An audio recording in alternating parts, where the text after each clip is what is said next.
are live in Studio B with your day-to-day BYU Sports play-by-play. I am Spencer Linton. That is Jason Shepard, the man who has unofficially named the professional hockey franchise in Utah. Congratulations on that. Thank you very much. The Utah Mammoth appreciate it.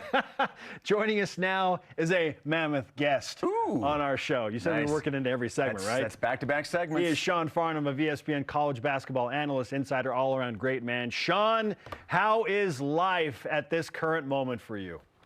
I mean, it's great. We're getting to that point of the time of the season where all these games start to juice up a little bit. And whether you're watching SEC basketball like I did last night here in studio in Bristol, and two games that were in the late window that literally came down to the final possession, it's been high-level basketball, and I think this weekend's going to continue that. It's a great weekend of college basketball overall. You have the return of John Calipari back to Kentucky. You've got Duke, Carolina. You've got Florida, Tennessee. You've got Gonzaga, St. Mary's. It's a big-time day in college basketball, and certainly that BYU UCF game is of the utmost importance, I think, for both teams. Yeah, and the Cougars right now riding a 3-game winning streak. And before the Baylor game, we had talked about it being a barometer game. We're going to see if the previous two games were more about BYU figuring stuff out. Was it the opponents? And then the Cougars come out. They have really good performances from some of their high-profile guys, and they beat Baylor in overtime. How important was that win over the Bears for the Cougars? It was really important. From a quad one perspective, it was important from just changing the narrative and how the feel is. And I talked about this last week when I joined. I said, listen, you win both games, all of a sudden it changes things really, really quick. If you split, by the way, and if you lost that game, all of a sudden you're walking away and you're going, man, we had them at half. We gave up 42 points in the second half, and we end up losing the game. Like, now it's like our defense let us down. You're going down a rabbit hole of negativity. But how quickly a win can change things, because now you can look at it from the half-full side of things and say, man, we're 5 possessions away from having a 6-game winning streak inside the Big 12.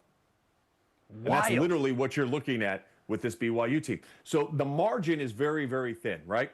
And it's going to remain thin. Look at UCF and how they competed in their game at Kansas, in Allen Fieldhouse. They had an opportunity to win that game potentially, and probably maybe should have won that game. And, when you start doing that, all of a sudden you start realizing, man, the depth of this Big 12 is different. And I think BYU fans saw that last year a little bit, but I think the more that each passing year goes by, you're going to realize there's really no off night. And so when you're able to stack wins, all of a sudden you start to change kind of how you feel about yourselves. And now you get one quad one win, but now the question becomes, can you do it on the road? This team is 1-4 in true road games this year. That has to change. And I heard you guys talking in the previous segment about whether or not they're an NCAA tournament team. And the one fan that, no offense, sir, you're delusional. You're not getting to a 4 or 5 seed. You'd almost have to win out. Like I heard, you said 12 conference wins. I think you need to be like 13, 14 conference wins to be able to get there. Yeah. Because you look right now, if you look at Joe Lunardi, for example, and you look, say, who's on that 5 line? Texas Tech is on that 5 line right now. All right, Arizona's on that 5 line right now. Like, those teams have performed much more consistent and have better quality wins than BYU at this point. So you have to be somewhat realistic. And I'm not trying to be a Debbie Downer in this moment, but you got to challenge and say, okay, well, can you execute and win on the road and start to improve that resume? Because if you start winning games on the road, almost every game in the Big 12 becomes a quad one opportunity, which means that you are stacking quad one wins. That's how you would move up. I think much more realistically, the top flight ceiling of this team would be probably a 6 or a 7 seed at best. Yeah. I think you're really looking for like an 8, 9, 10 region for this team. If you use the hypothesis that they're going to have 11 or 10 wins in conference play, because it also matters who those wins are against. If you're stacking wins against Arizona State, that's not really going to help you all that much. It'll help, but it's not going to be crazy. West Virginia has all of a sudden fallen on tough times without Tucker DeVries. So like now all of a sudden you have a chance, okay, can we get those kind of wins? And I think that's what you're looking at. But then the question becomes, okay, can we beat tournament teams on their own court? Sean, and if you're able to do that, big things will happen. Sean Farnham of ESPN is on BYU Sports Nation. Let's go to the Wait, hold on. We got to stop. I'm sorry. We have to stop? I have to do this because you're on the screen with me. I want to know, did you already ask Trey to design a sweatshirt with you standing next to Conor McGregor? Go Cougars! I mean, I just want to know. Like, have we reached that point of stardom for you that Conor McGregor shows up to BYU to watch a basketball game? And by the way, really upset that it's not the Kansas game. But okay, he's there. You're talking to him, and I'm like, all I'm thinking in my head is somebody screenshot this, send it to Trey, and have him make you a sweatshirt. And you should come. The love sweatshirt's very nice. Okay, but like, what if you came in with just like Conor McGregor's head with a BYU microphone in it, with like you standing right next to him? That's a take. Wait, and listen, if somebody can design it and do it, it's Trey Stewart, right? There's the picture of Conor with his arm around your shoulder. That's the one we need. I'm just glad he didn't choke me out, Sean. It would have been better if he snapped and then threw a chair at you, because then that would have been really viral and everybody in the nation would have known who you are. We're working on that. That's a great idea. Okay, we'll see if we can have that in place by the time you show up to call BYU Kansas here in a little over 2 weeks. Okay, back to one final question as far as an NCAA tournament resume goes, Sean.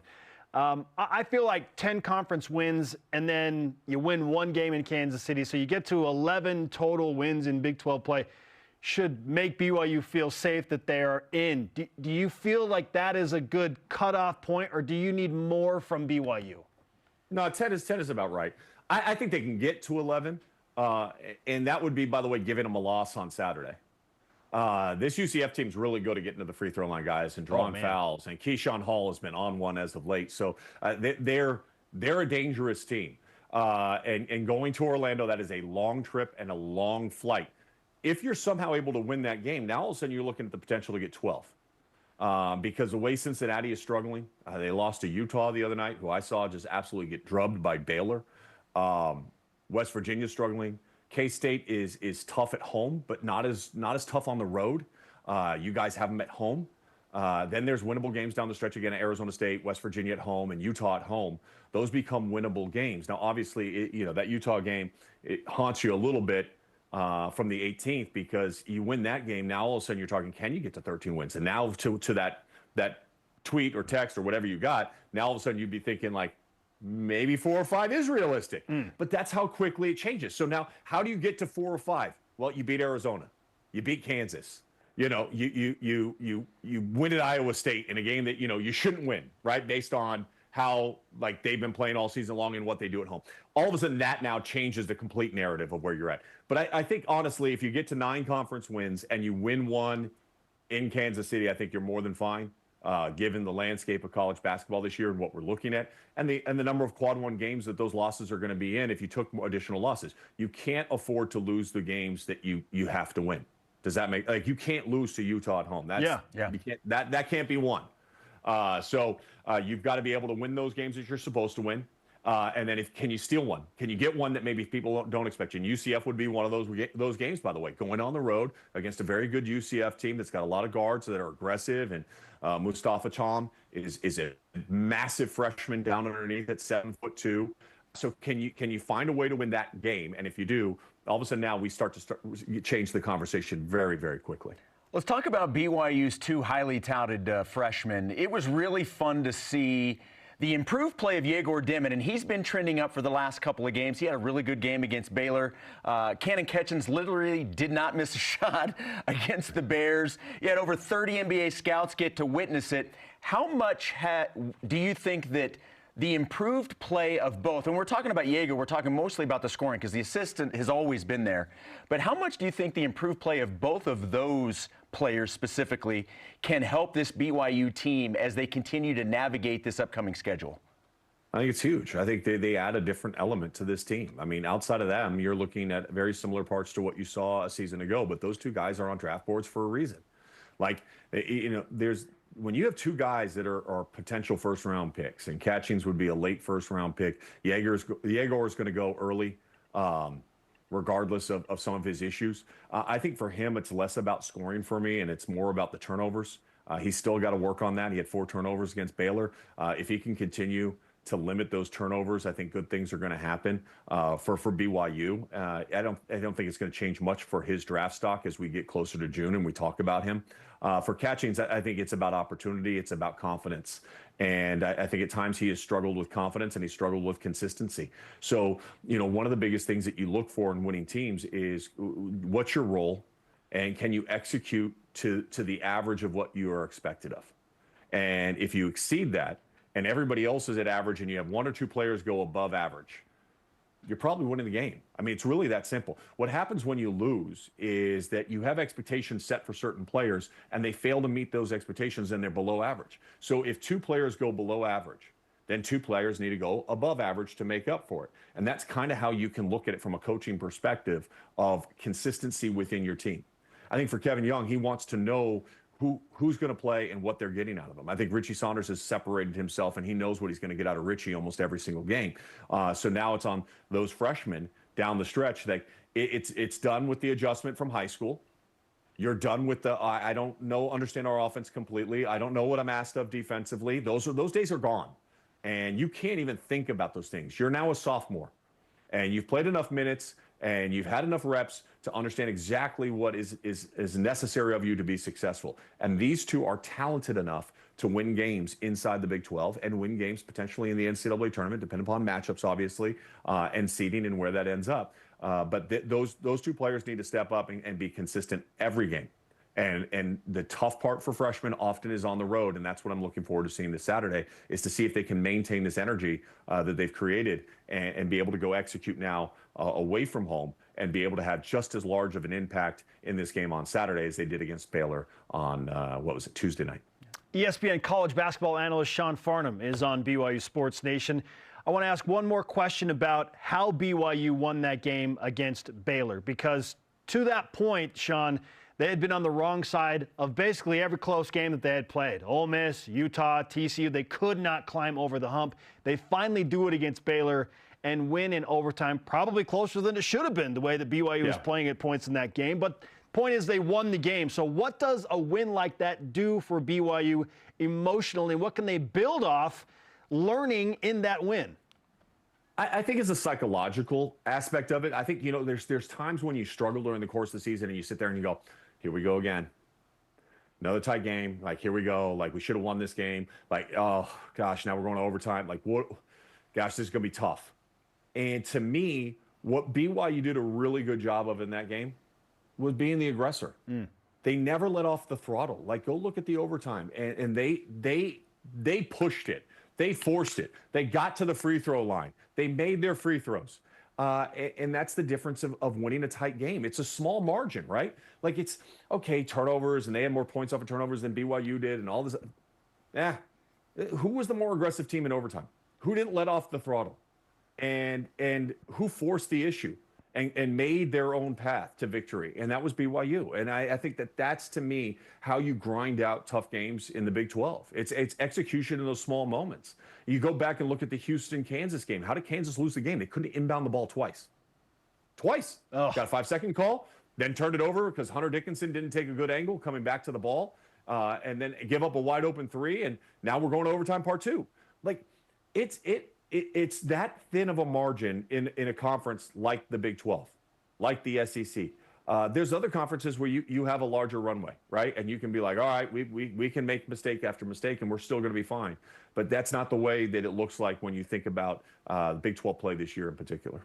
All right, you mentioned it, big game at UCF. This is going to be a big test for BYU. They've won there before. How do you think this one plays out? What's this matchup look like in your mind? I think that there's two keys. One is turnovers will absolutely hurt you. UCF is not a very well-organized offensive team, meaning that they're not going to run a lot of different sets. Their guards are in attack mode. They want to get downhill early and often, all three of them. Their big fella, he's going to play with his shoulders parallel to the end line. He's going to catch. He's got soft touch. He's not really a physical presence yet, but he does have a good shooter's touch and can shoot all the way out to the free throw line. Hall, as I mentioned, has been on one. He dropped 40. I think he got to 30 almost the other night. He's been playing outstanding, but they get to the free throw line. They're one of the best in the country in drawing fouls and getting to the free throw line and manufacturing points. So while you think you play a good possession of defense and all of a sudden you reach in down late in the shot clock because you stand up out of your stance, they're going to get to the free throw line and they're going to exploit you and manufacture points. And I think that, to me, you look at those free throw numbers. If they're doubling up BYU at the free throw line, UCF is going to win the game. Ooh, okay. That is the number to watch. Sean Farnham bringing it as always. Listen, I know you mentioned the McGregor sweatshirt. We need a Sean Farnham sweatshirt before we get to that point, do we not? No, we don't. It's less about me, more about you. It always is. That's what you tell me every time I see you. I do want to say this. All right, so I challenged The Rock to come up with some creative ideas when I'm there for Kansas. And I have seen some very creative ideas. I have seen them. I have not replied to all of them. Some of them have, one group of individuals in particular slid into my DMs. And it's like 5 guys all telling me about the first guy that messaged me and why he should be the guy that I talk about when I come.